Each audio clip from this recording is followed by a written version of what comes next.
What's up, guys? It's Alexander. So, question that I felt like answering in the video, since this is kind of a long answer, and I'll have them like third or fourth or second, except lifting. Why is that? For a bunch of reasons, which you kind of have to break down the thinking that goes behind this. Conventional fitness thinking says that the big three lifts, so squat, bench, deadlift, those are the absolute most important. They are the most effective lifts because everybody knows them. You squat, you bench, you deadlift. If you're not doing those movements, you're stupid. And because you are most energetic at the beginning of your workout, you absolutely must do them first when you're strongest, and you should put all your energy into them. And that is the, that's like I said, that's the general dogmatic thinking that goes with learning and discovering how to work out.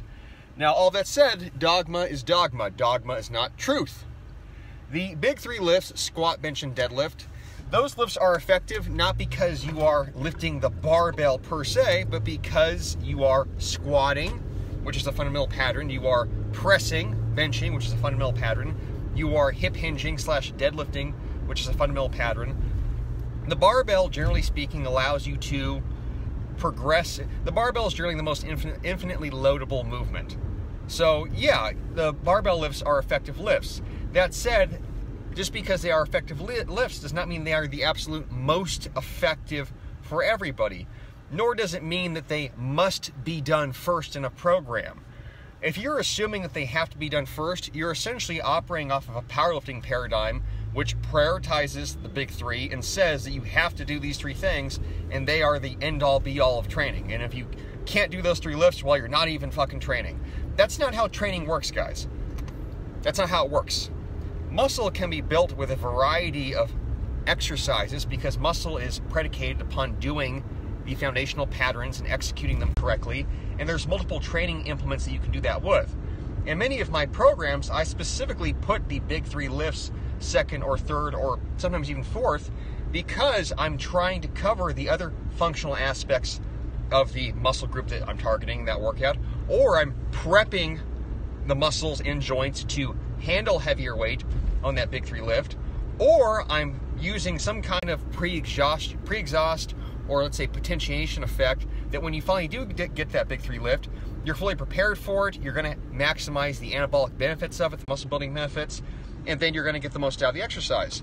The other thing being, none of my programs, generally speaking, are powerlifting programs. And I'm very explicit with that. I don't say that, yes, this is a powerlifting program, this is to get your squat up as high as possible. All of my programs prioritize hypertrophy first and strength secondary by extension of building more muscle and using heavier weights. So as far as to putting the big three lifts first, there is no rule that you must do that. There is no set of training principles that says that they are the most important.